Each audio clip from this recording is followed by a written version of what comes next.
Hello, everyone, and welcome to Queerly Recommended, the podcast where we recommend queer books, TV shows, movies, and more. I'm Kris, a contemporary romance writer with almost 20 books about women-loving women, and I'm expanding that later this spring with my next book. I love how you're just teasing them. What are you expanding? Are you writing beyond romance? Are you writing other types of characters? No one knows. No one knows. They'll find out in May. And I am Tara Scott. I review queer women's fiction at the Lesbian Review, Lambda Literary, and Smart Bitches Trashy Books.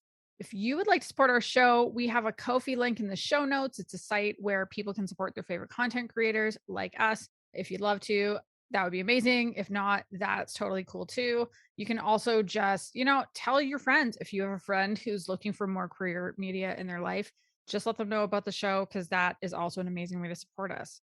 We want to give quick thanks to some folks who recently supported us. Nancy Cade supported us with a note. Keep it up, ladies. Thank you. Woo! And Nancy Jean, we had two Nancys this time. Nancy Jean shared for lovers of ice creams, cats, and ice bombs. So I'm going to guess that she is a fan of The Headmistress by Milena Mackay, just like I am. And like we mentioned in our last full episode, the Lesbian Review is hosting its Sexy Reads event from February 18th to 20th. It's an entirely virtual event. And Kris and I are participating in some panels. And we're actually going to be recording live a bonus episode of Queerly Recommended as part of the event. I'm pretty excited. Here's something I've noticed. We're doing a lot of bonus episodes this year so far. It's true. Dang. Get true. Ready, people. Get ready. I think, I hope you all loved the last one because it was so fun to record, but I think you're all going to super love the next one. It is being released well, that's true. But I mean, it is being released in February. There might be a bit of a theme. Maybe. We're into teasing this episode, apparently. We are. This is the teasing for sure. So if you want to be a part of just watching us as not just watching, but like if you want to be a part of a bonus episode being recorded, please make sure you sign up for that event because you'll also be able to ask us some questions live while we record it. So we will include the link in the show notes where you can learn more. There will be other panel topics exploring things like how realistic should erotic fiction be, how are authors doing their research, representing unusual characters in erotic work. So yeah, go sign up for that. It's going to be well worth your time. The other thing I wanted to let folks know about, I was recently on the Les Geek Outcast, which is the Geekly Biweekly podcast brought to you by Lesfic authors Andy Marquette and Lise McTagg. We were talking about the media that we're all looking forward to this year. It was a good time. Every so often I join them on their show. It's always fun. It's always sounds like it. Yeah, it's always super fun. I mean, Lise was one of the reviewers at the Lesbian Review fairly early on, like kind of when I started. And so we go way back. And Andy, she came to my house one time. We recorded an episode of my old podcast, Les Do Books, in my kitchen. I feel a little left out. Come to Calgary. I've never been to your kitchen. Come to Calgary and you too can record a podcast episode in my kitchen. So yeah, it was great catching up with them. And we'll put the link in the show notes for that for anyone who wants to get some geeky media things to look forward to in 2022. That will hopefully the year that will hopefully stop being a hellscape soon. I know. I have such hope for this year. I have hope. Listen, you are the person, your capacity for hope, I think is higher than most. I just think about you watching The Handmaid's Tale because of hope. Every week you're like, I feel like I got stabbed in the stomach, but I have hope. I do have hope. Most people don't think that about me, that I'm not a hopeful person, but I really am. I believe in the good. I believe that eventually good will overtake evil. Mm-hmm. And that good things will happen again. I just have hope. I have to have hope. I mean, if you don't have hope, what do you have? A lot of crankiness. Right. And I can only handle crankiness for so long. Like I can be cranky for a while, but then I just hate myself. Yeah. It's like it's not normal for me to be cranky. Yeah. No. That's why we're friends. That's right. We bounce off really well. Yeah. So guess what? What? My favorite quote unquote holidays coming up. Your very favorite? Wait, It really is. It's my very favorite. even more than Christmas? Even more than Christmas. And more than Halloween? For sure. Yeah, for sure. Huh. So Okay. it goes, here we go. My number one favorite quote unquote holiday is Valentine's Day. I don't think I knew this about you. It's love. I'm a romance writer. Like, I Right. love love. I love everything about Valentine's Day. And I know people out there squawking like, oh, it's just a commercialized way for blah, blah, big business to get more of your money. Hallmark. Like flowers. Christmas isn't? Right. So the thing I love about Valentine's Day is it's specific to love. I mean, Christmas is everything. Christmas is like huge. It's giving, it's sharing, it's caring, it's all that. It's family. Valentine's Day, yeah. yes. And Valentine's Day is love. So it is coming up, and we're thinking about doing something a little special on the show.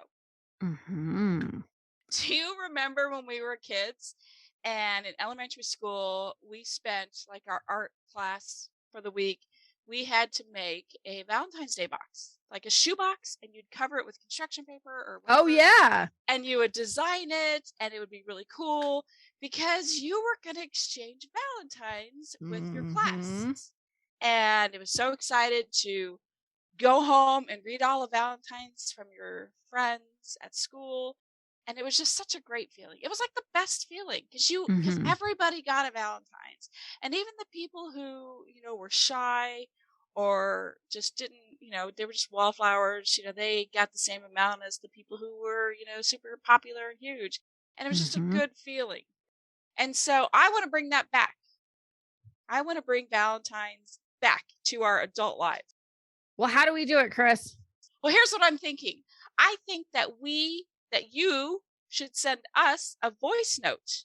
You can send it. You can actually send a text note or a voice note. Fuck.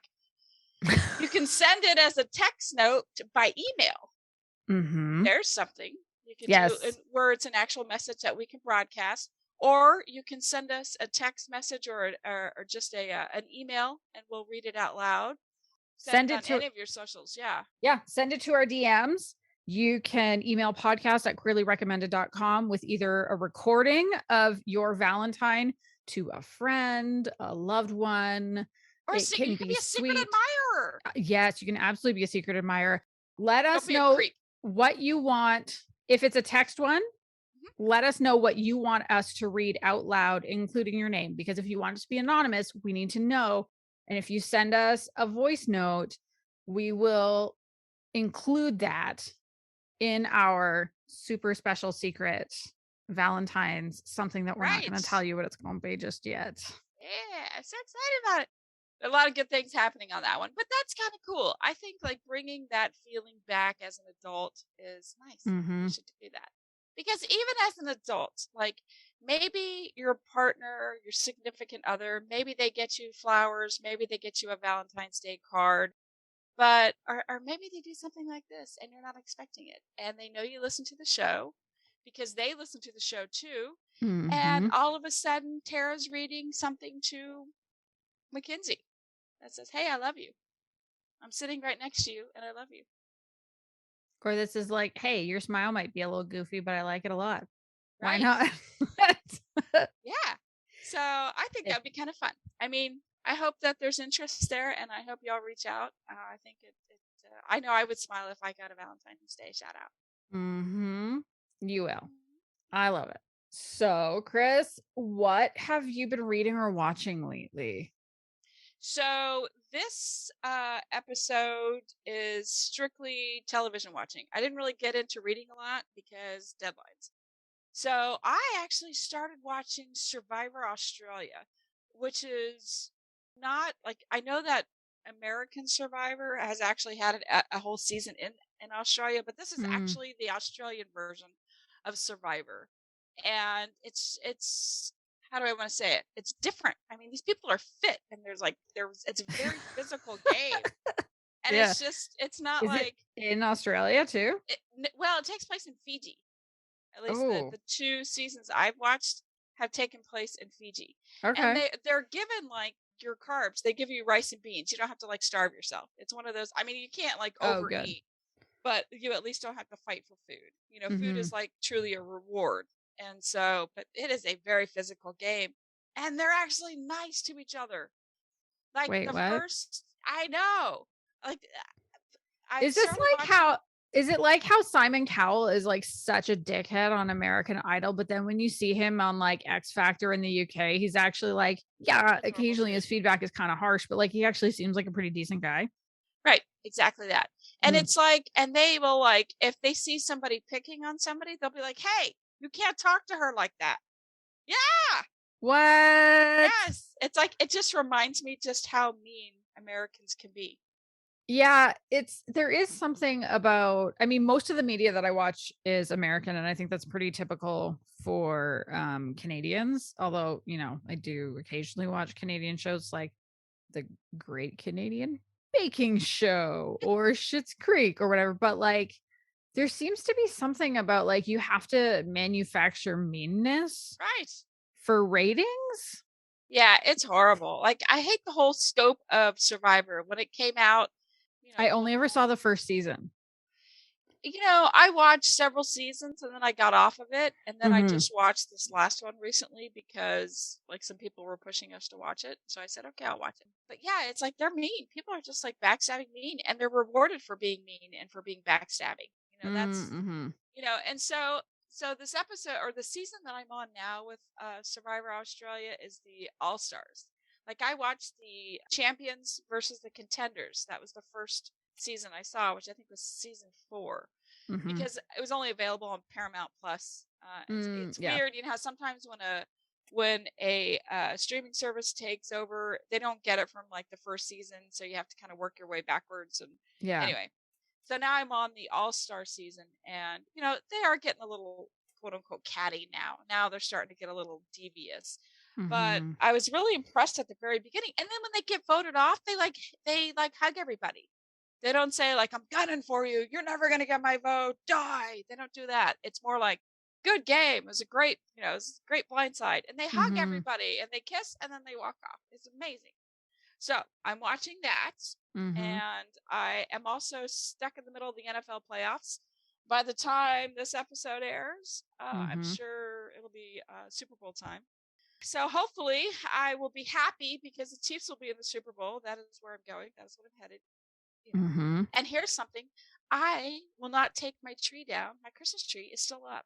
I will not take it down until either the Chiefs win the Super Bowl or we're out of the playoffs.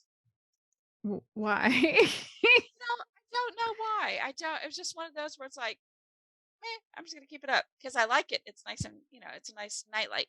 It's still Mm-hmm. pretty. It's super pretty. I love it. All right. Different, right? Okay. Yeah.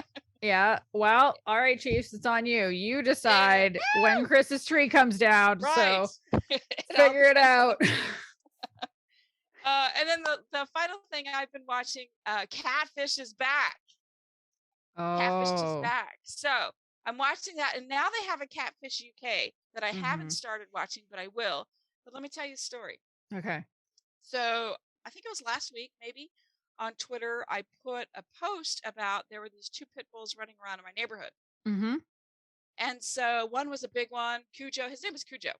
Oh my And God. yeah, literally, I went up to this 90-pound pit bull and I was like, hey, hi, come here, trying to get him over to me because I saw he had a collar. And I Mm-hmm. saw that there was a number on his collar. So I had to like make friends and try to get him to come over to me. The little pit bull, she was very nervous to be around me. So I got Cujo over to me first, and then the Mm-hmm. little one came over. But only Cujo had a number. So I called the Oh. number. I called it several times. I texted it.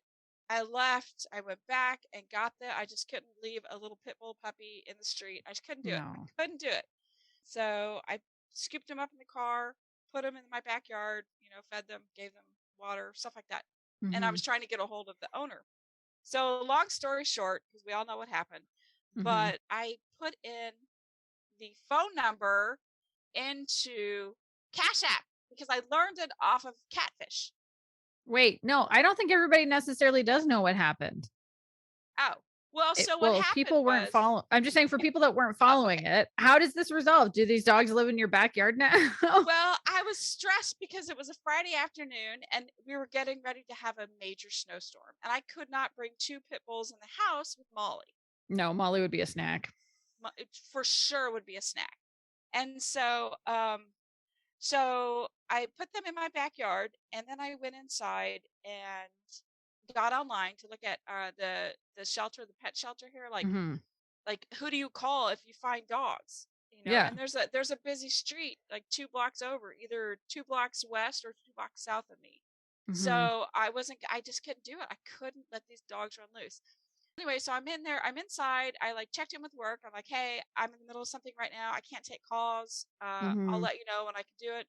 So I'm like still calling this person. I'm sending, I'm taking pictures of the dogs. I'm sending it. I'm like, is this your dog? Are these your dog?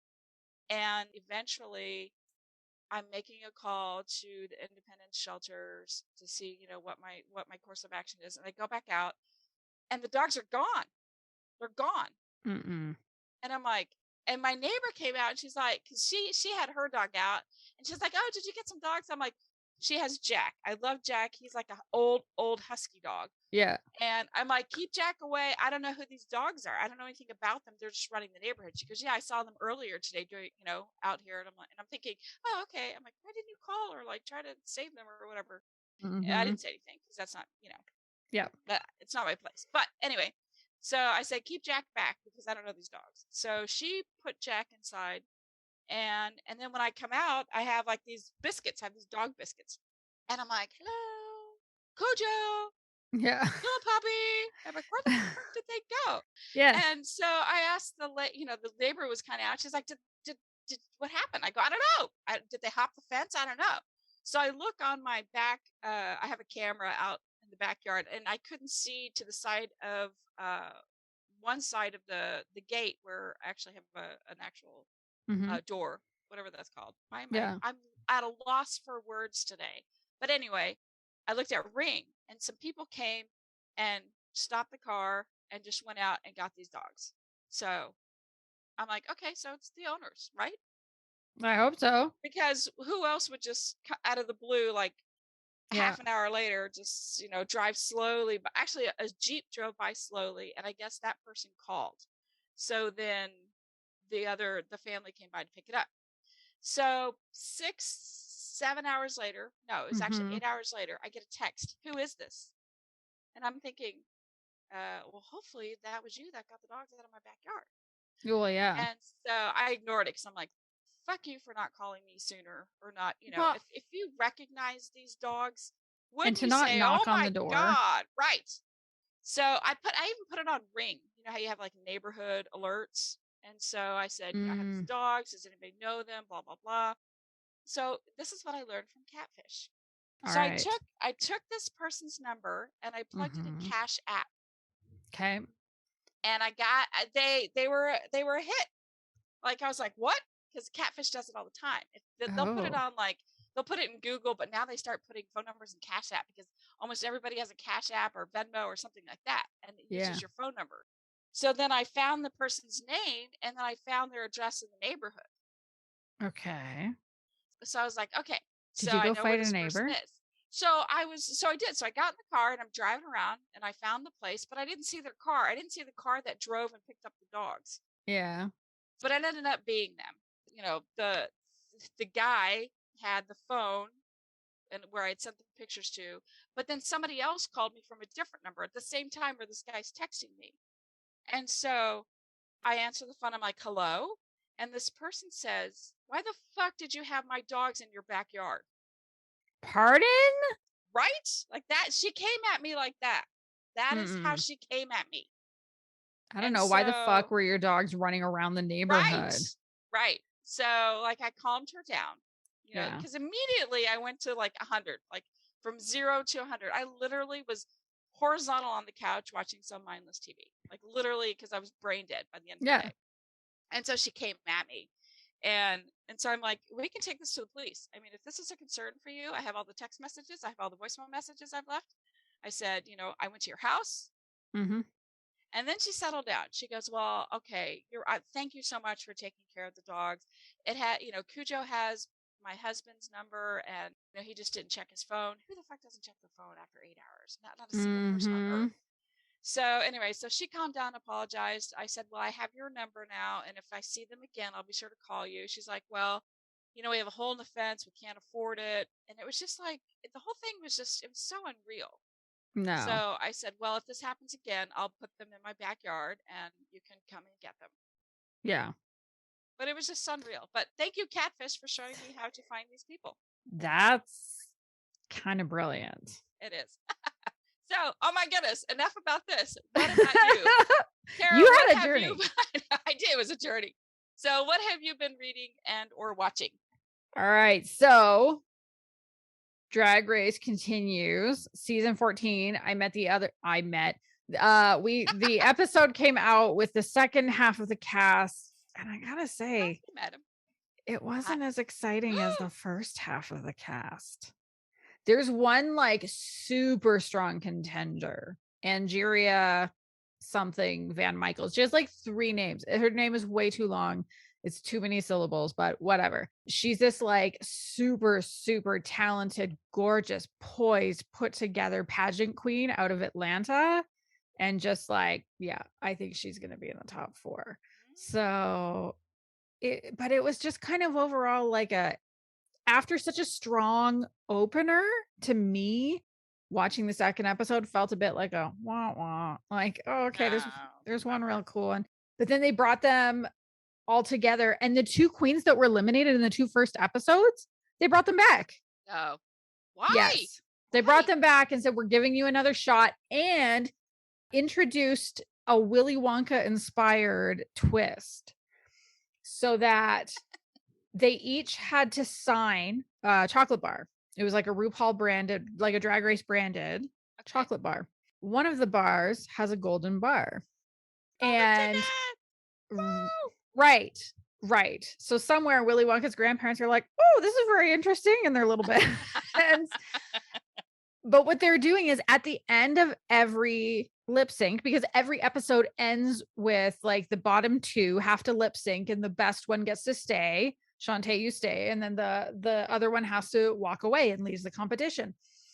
And every so often, Rue chooses to save a queen, but the way one queen will get saved this year. And that is after her lip sync, if she loses the lip sync, she will open the chocolate bar to see if she has the golden ticket or not. That's right. Which I think is a really interesting twist. It is. I haven't seen that before. I mean, every so often they do these like game within a game or like different kind of twists they're doing to try to keep the show fresh. And they don't usually get introduced in the main seasons. They usually get introduced in the all-star season. So I kind of like that they're bringing something fresh and interesting to the main season. I think that's pretty clever. Yeah. There's another show that I started watching recently. And I've been told for years that I should watch this. I've had a lot of people say, no, you specifically should watch this. And I'm like, nah. I don't know about everyone else, but like wave 5 of this year pandemic has felt pretty gross. Has felt pretty awful. And I thought maybe now is the time for me to finally break the seal on Queer Eye. So yes. Shut up. I know. I have never seen any of Queer Eye. And I'm watching it from the beginning. Wow. I just love it so much. And you know what? I am glad that I didn't watch it until now. Like certain shows have gotten me through certain phases of the pandemic. So RuPaul's Drag Race, I started watching during like waves 1 and 2. I probably watched it waves 1 through 3 because there's so many seasons. Yeah, there are. It took like 6 months to catch up. And then wave 4 was when I watched The Good Place, which was perfect because it's kind of one of those, like, as I'm incredibly angry at how big this wave is, especially in Alberta where I live, watching a show about like what it means to be a good human was really good. And now Queer Eye. Come on. Like they did a whole season in my city. I'm not there yet. I only just started season 2. Are you in it? Did they make you over? They should have. So they had one. Did you know any of these people? Yes, I did. I'm like, how am I not in this show? Like, I know one of Whoa. the people, but I didn't believe it. It was one of those where it's like, I don't know. I mean, how do I want to say this? Did It that was one of person's those. style truly change as a result of meeting the Fab Five? Okay, so I know somebody who was in the episode. I Oh, don't okay. know an actual person that they changed. The hero. Okay. Yes, I don't know the hero. Okay.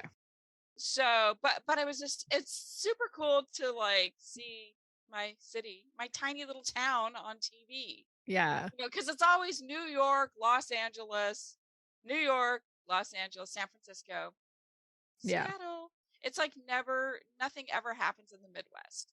And so it was kind of fun to see this. And yeah, so I'm excited to talk to you when you get to my city, because then you'll be like, ooh, I should come visit. And I'm like, yes, you should.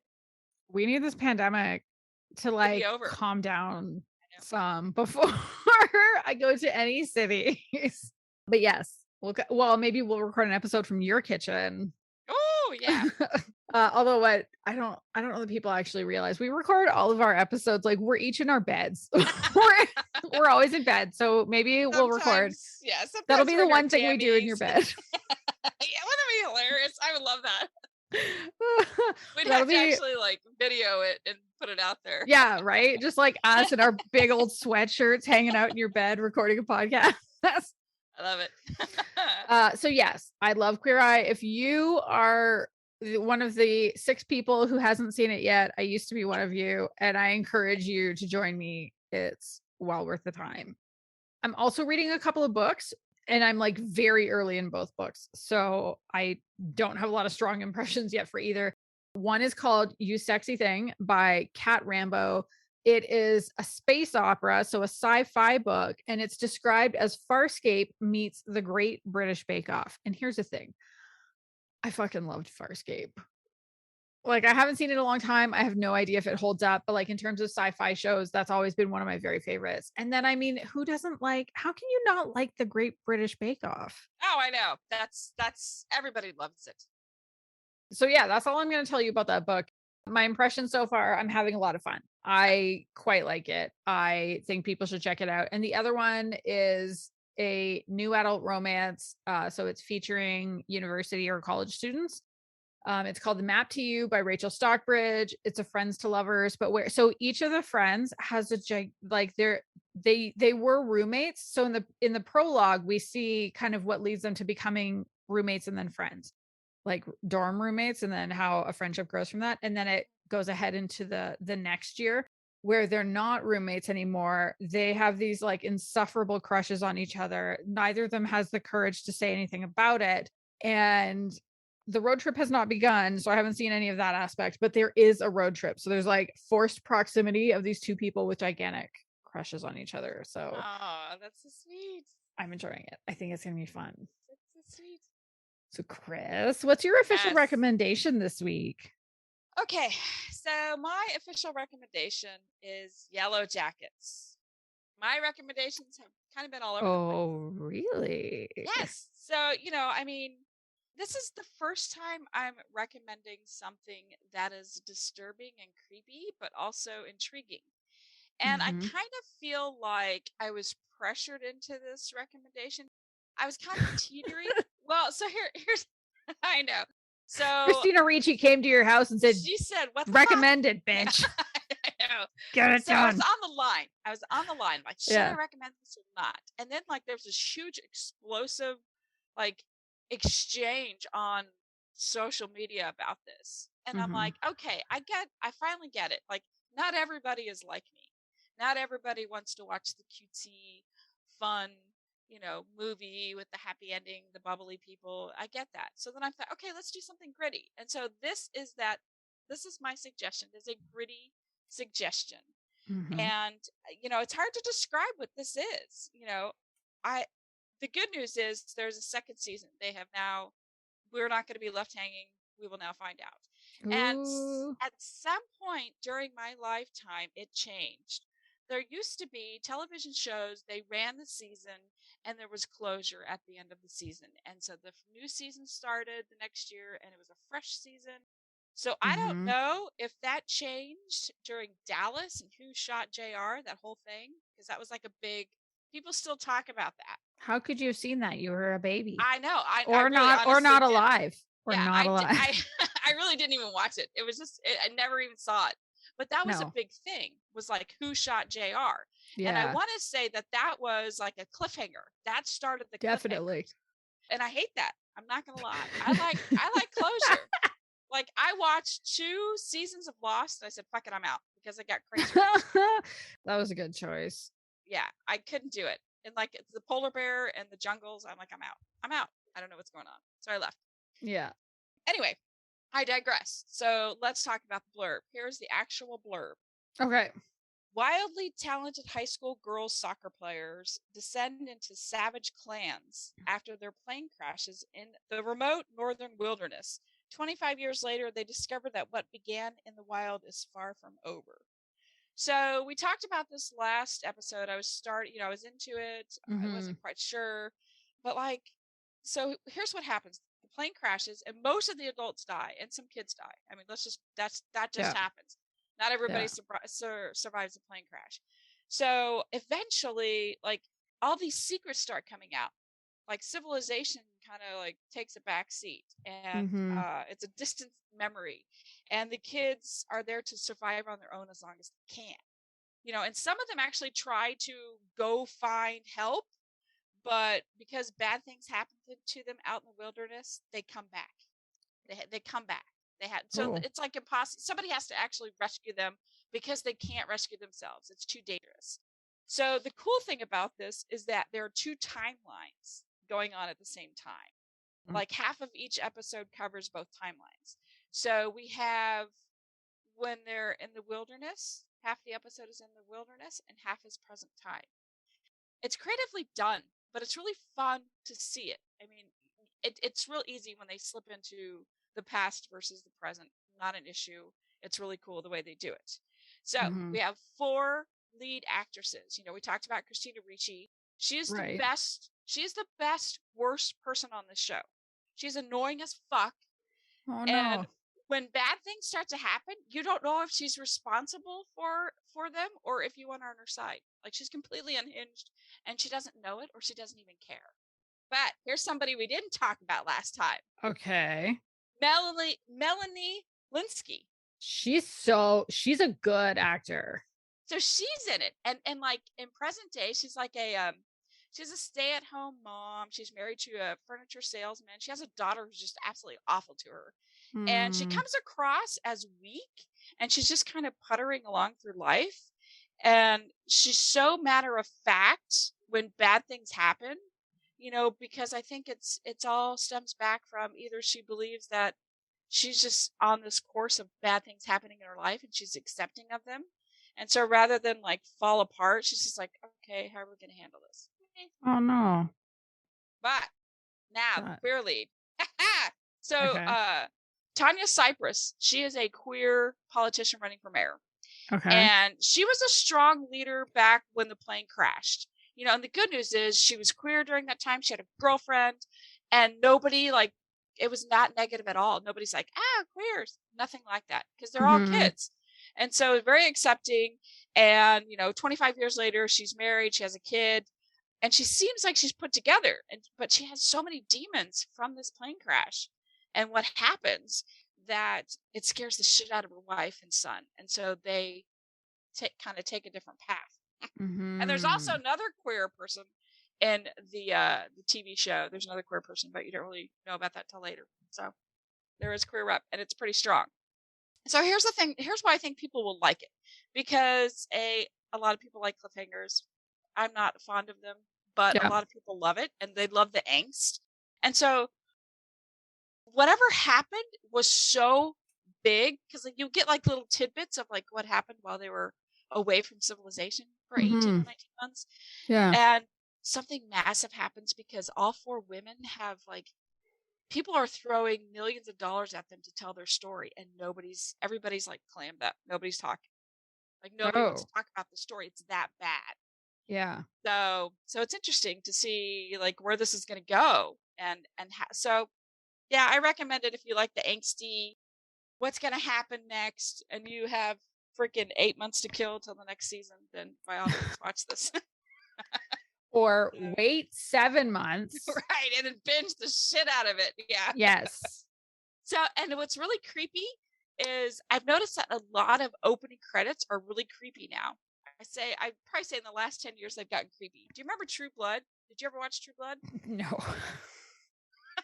What No. am I saying? I don't watch creepy things.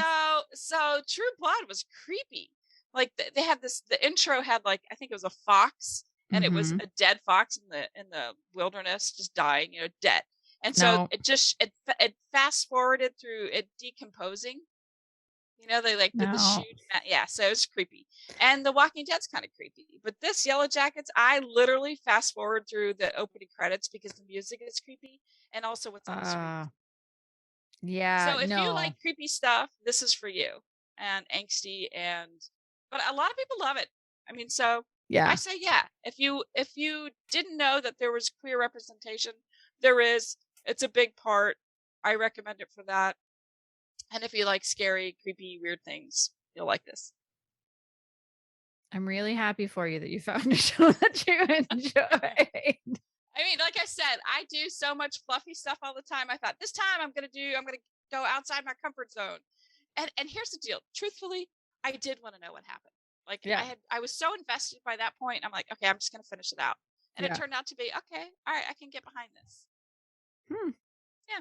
Well, that's good. Stuff going on. So anyway, what about you, Tara? What is your recommendation this week? All right. My recommendation is a book that I finished reading last night, and it has just recently, well, it is releasing Tuesday for you and I, which really means a week ago for everybody who's listening. So it Okay. is brand newly out. It is called Devon and Kris Plan a Wedding by Chensia C. Higgins. And this is a reality show romance, Ah. but it's like a different kind of reality show than I think I've seen in a romance, because all the reality show romances that I've seen have either been cooking shows, or they've been related to like cooking or baking shows, or they've been like the Bachelor or Bachelorette style Mhm. shows, right?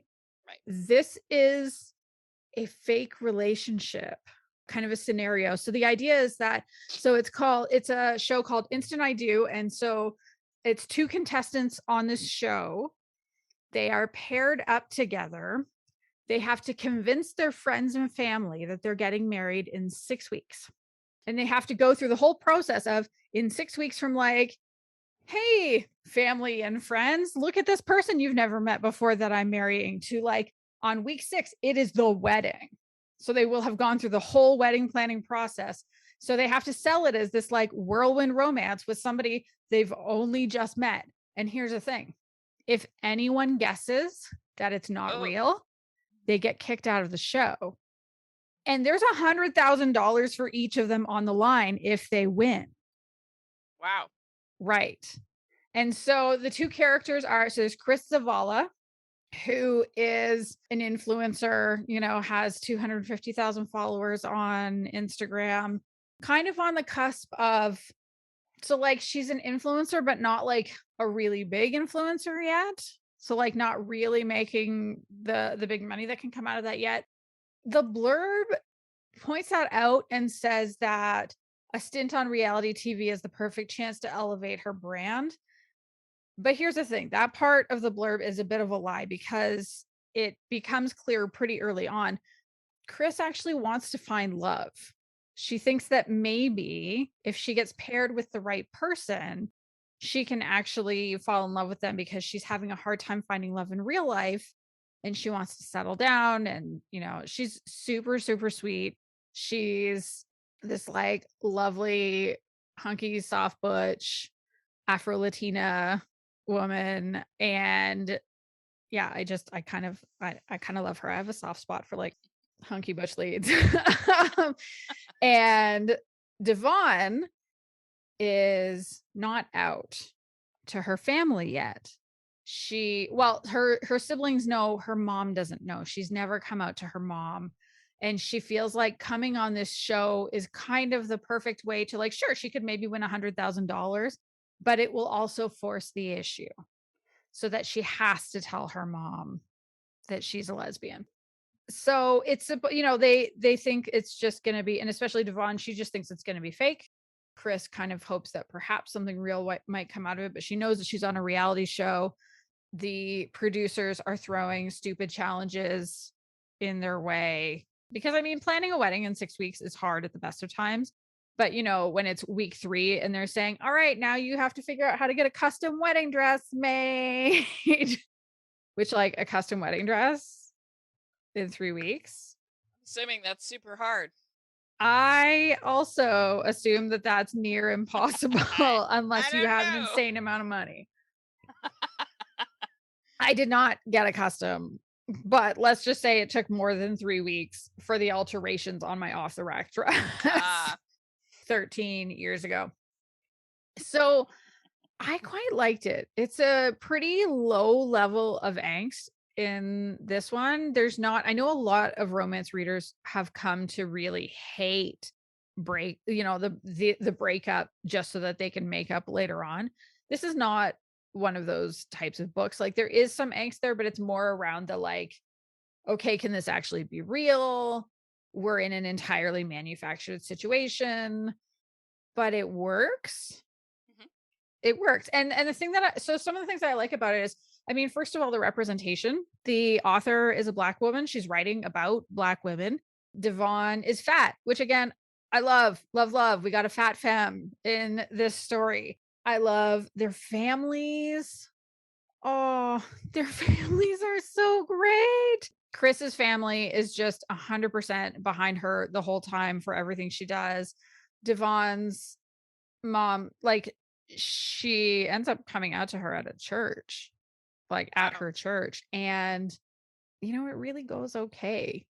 It's like, it's really lovely that, well, and again, going back to Queer Eye, like, perfect timing. I just watched the first episode of the 2nd season with, Miss Tammy and her makeover, which is a lot about like the church and homophobia. And so, Tammy has a gay son, and she doesn't want her house redone. She wants the community center for her church to be finished because they got it as far as like the mudding and taping stage, but they couldn't afford to do the rest. And, Bobby talks a lot about his pain in what happened when he came out and having to leave the church and all that. And so I think it was really lovely to see in this book that it's like, yeah, you absolutely can have a religious parent who can still love you.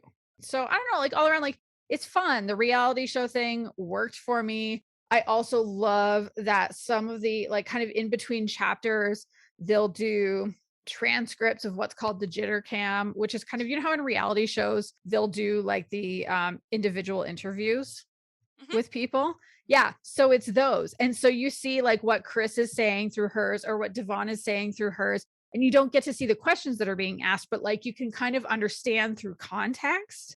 And it just, I think this is, I really enjoy reality show romances. And I think this is like top notch, one of the best ones.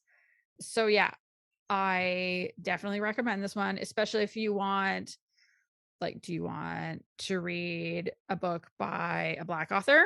Pick it up right away. Do you want to read Fat Rep?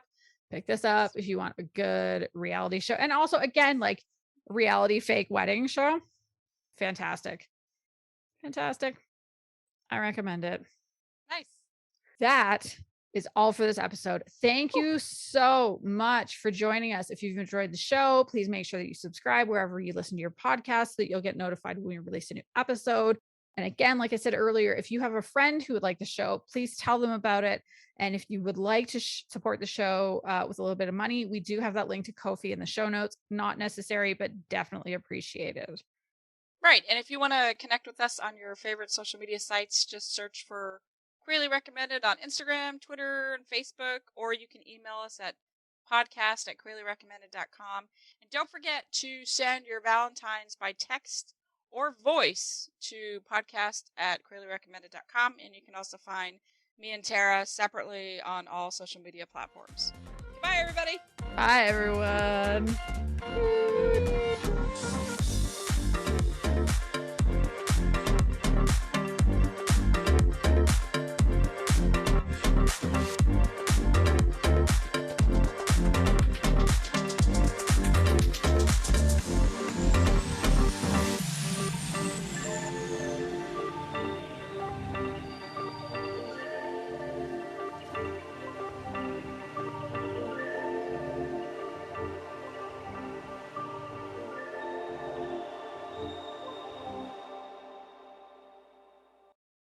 I think that you should send us a voice note.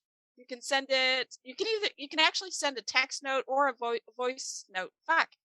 Let's try that again. We're off to a real great Here. start. Can I read Nancy Cade and you read? Yes. Okay. Yes. Do you want to say that you want to give some thanks to people that recently supported us, and then yes, I'll do that. Okay. Okay. We want to give quick thanks. We want to stop. Poor Neil. This is gonna be like 8 hours long.